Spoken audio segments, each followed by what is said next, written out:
Hello, welcome to our little corner on the web, where we go through math problems, hopefully inspire and nurture an interest in math. Today, we'll go over question 7 in part 3 of the 26 PMO qualifying stage. Question 7. For positive integers ijkl, let all less than 5, let a sub ijkl be an integer. Suppose that the integers a sub ijkl satisfy the following properties. aijkl is equal to the negative of ajikl. Aijkl is equal to the negative of a sub ijlk. And C, a sub ijkl is equal to a sub klij. What is the maximum number of distinct integers that maps basically to a sub ijkl? So note that the first one is that we're flipping the first two numbers in the index.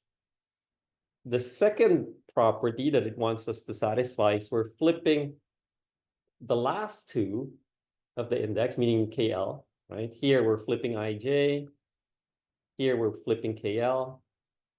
And on the last one, on C, we're flipping the right pair with the left pair. Okay, the right pair with the left pair. So IJ goes to the end and KL goes to the front. Okay, so this, we're going to try to make the explanation as easy to follow as possible, but feel free to hit the pause button or rewind button as you deem fit, because this one kind of is a mind bender. I personally have challenges with these type of problems as well, making sure that I'm staying organized. For this problem, there might be some weird theorem that applies to it that I'm just not aware. So we'll solve it using casework for now. Okay. So the first case we'll go through, I'll call it case 1, is when we have a pair of values that are the same on whether the right side or the left side. Okay. So we have a pair on one or both sides. Okay.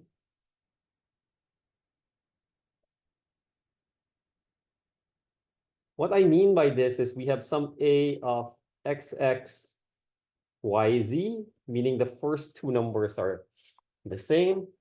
So an example of that might be a of 1, 1, 2, 3. Okay. But having said that there's a pair on one side or both, we can also have a of xx, yy, or a sub xx, xx. Okay, all those things apply. So why do I separate this? Well, let's go through one example and hopefully it becomes clear why we're separating it.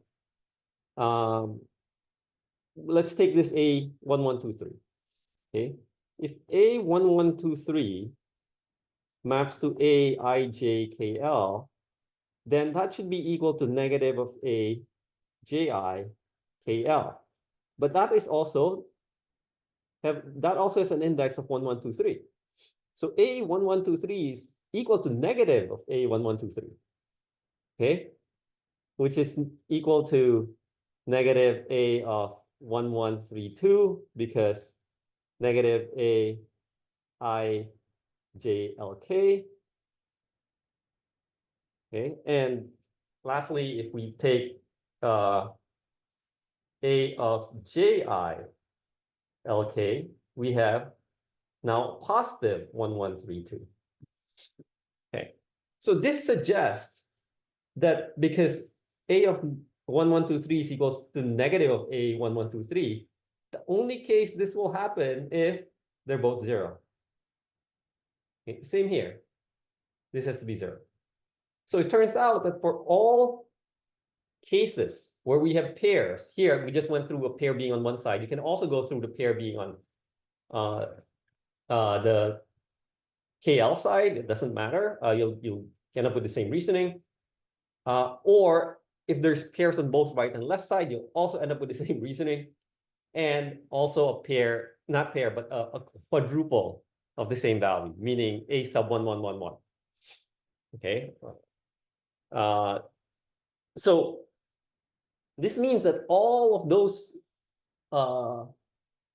indices where we have a pair on one side or both has to map to that A sub ijkl being 0. So we now have to find out how many of those map to 0. Well, to find out how many such combinations there are, we take the whole possibility, which is 4 to the 4th, right? There's 4 possibilities for I, 4 possibilities for J, 4 possibilities for K, and 4 possibilities for L. And just subtract the possibilities where there's no pair. So there will be 4 possibilities for I, 3 possibilities for J, 4 possibilities for K, and 3 possibilities for L. So that means that we have 4 squared times 4 squared minus 3 squared. Okay, 16 times 7, or 112. So we now know that these 112 combinations really just give us one value. Okay, so we'll set that aside. We have one value for case 1. Okay. So now we have to deal with 4 to the 4th is 256. So there's 256 minus 112 more combinations, or that there's 144 more combinations of ijkl that we need to find what the value, what potential value they map to. Okay, so we'll go to case 2. Okay. So case 2.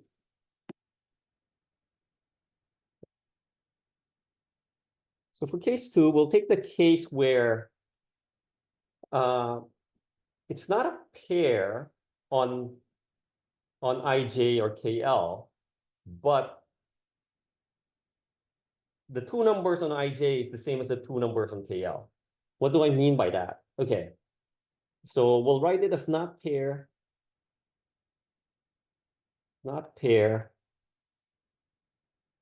but right is similar to left. But right is similar to left. Okay, so one example that I mean is A sub, some xy, right? Or it doesn't necessarily need to be xy. It could also be A of xy, yx. Okay, meaning just the 2 numbers on the right is equal to the 2 numbers on the left. Okay, in some order. Okay, so we can look at how many ways we can put the x, right? So there's 2 choose 1 ways. Okay, 2 choose 1 ways of putting the x on the first 2, meaning the ij side, and there's 2 ways of putting it on the KL side. So there's 4 ways where we can put the x. Okay, we can actually write this one down. They're basically of this form: A of xy, A of xy, yx, A yx, xy, and A of yx, yx. Okay. We know that they have to all be related because the swaps that were given in the question says that the flips on the right and the flips on the left relate them, and then also the flips on the right pair, the left pair. So if we assume that this is positive, then this has to be negative of the same, n, right? And this has to be 1 flip. So this is also negative, 1 flip of the original. And this one is a double flip. So this is positive. So for some xy, we start with this index being equal to n, then the other 3 are related to it. So every 4 indices of this pattern maps to 2 values, maximum. Okay, so 4 of such xy pattern maps to 2 values. So the only question is how many of these xy patterns are there, meaning the two numbers on the right side is equals to the two numbers on the left side, but not necessarily paired. But not paired. It's not necessarily, but not paired on any of the sides.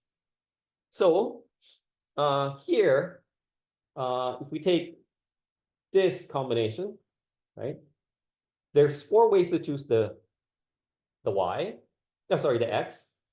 There's three ways to choose the y, which makes the index KL to be defined, right? If it's that pattern.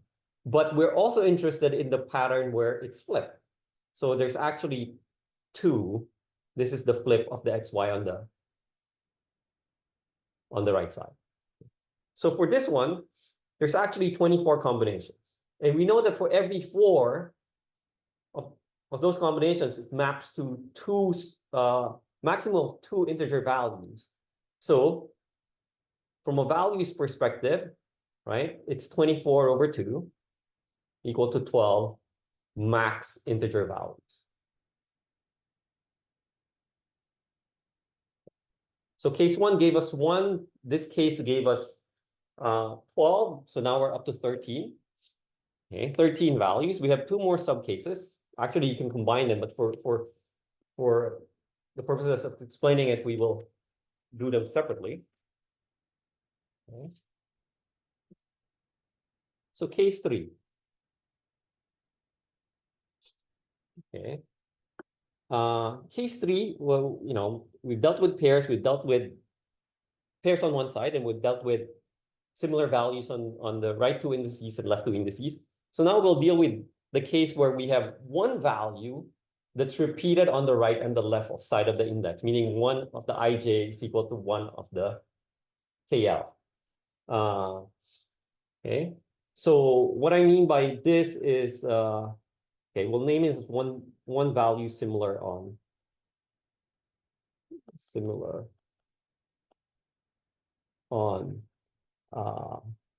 ij and KL. Okay, so one such example is A of xy, xz. Okay, so the x is repeated on the right and the left. Okay. So now the question becomes, again, how many ways can we arrange such a pattern that still delineates them on the right side, left side, right?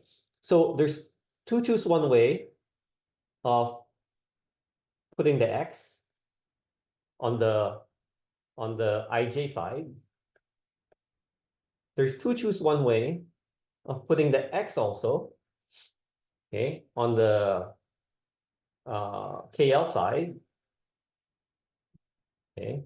And then there's two ways of basically choosing what, you know, where y is and where z is, right? So there's 8 combinations of x, y, x, z that are related to each other, okay, through the 3 rules that we were given earlier.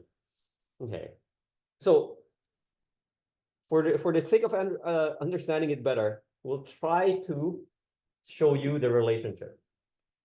Okay, if it's clear to you, you actually don't need this, but let's put them in positive and negative. So if a xy xz was positive, then we end up with a y x xz as negative. Okay, and the double flip, the a yx zx will be positive, and the a of xy zx will be negative. So the other 4 values, which, you know, the flip of the right and left, xz, xy should be positive. The flip on one side should be negative. Okay. The flip on the other side should also be negative. And the flip on both the right and the left should be positive. So for every 8 combinations, we're actually going to have a maximum of 2 values. Okay. So now the only question is how many such x, y, x, z do we have? Because we have to divide that by 4 to come up with a maximum number of values that such a pattern can generate, right? So let's try to figure out how many such x, y, x, z are there in some combination that satisfies our constraint. So there's 4 ways to choose the x value. Okay. 3 ways to choose the y value. Okay. 2 ways to choose the z. I'm gonna start marking them so that this is the y's, this is the z. Okay. But now we have to deal with the flip, right? The xz can get flipped, right? It still satisfies because they're related in our example here. So this will be for the flip of the x and the z. And we have another flip that we have to deal with, the flip of the right and the left, meaning xz, xy, or some combination of them. Okay. So these are the total number of possibilities for such combination. So this is 96. So there's 96 combination. Every 8 of them becomes 2 values. Okay. So we have to divide 96 by 4. Okay, because we reduce 8 combinations to 2 values. So this is 24 max integer values that's possible. Okay. So remember, earlier we have 1 for case 1, 12 for case 2, and now we have 24. The only case we haven't dealt with is when I is not equal to j is not equal to k is not equal to l. Okay, the rest of the cases we pretty much dealt with. So let's go to case 4. It turns out that it's similar to one of these cases. Okay, so we've dealt with the 3 cases. So the only case, again, that we have to still deal with is when they're all different, right? So case 4. So what I mean by this is when we have I not equal to j, which is, they're all not equal, basically. Or we can write this as a of x, y, z, a. Okay. So hopefully that's clear that there's 24 arrangements here because, you know, it's basically 4 times 3 times 2 times 1 that we can pick them. So now the question is, what of the x, y, z, a, which one of them are related to each other? Okay. Well, we know that we can flip the right side. So there's 2 combinations for xy or yx, right? So this deals with the xy flips. There's 2 for the za flips, right? So the flip of z and a. And there's another 2 that flips the right side and the left side. Okay. So there's 8 combinations that should be related to each other. We can actually sort of list that down. Okay. So again, as we did with the previous case, we can even list it down as positive, negative. So if a of x, y, z, a is positive, then a of y, x, z, a is negative. And then a of x, y, a, z is negative. And x of y, x, a, z should be positive. Okay. And the other positives are the flips of right and left, and the flip of the second right and left. Okay. And then the corresponding negatives are a of az xy and a of za yx. Okay. So these 8 combinations will result in 2 integer values. Okay. So again, 8 is 2. So we can simply divide 24 by 4, this reduction, right? And so there's 6 values. So summing up all the cases, case 1 gave us 1, which is the zeros, right? The case 2, which is the pairs on one side. oh, sorry, pairs on a similar value on the right and the left side gave us 12 max values. Okay, the third case, having one similar on each side, meaning x, y, x, z, gave us 24 values, and this last case gave us 6 values. So in total, there are 43 max integer values for all of a sub I, j, k, l that satisfies the constraint. Hopefully you found these solution helpful and educational. If you did, do hit the like button and subscribe. Thank you for watching.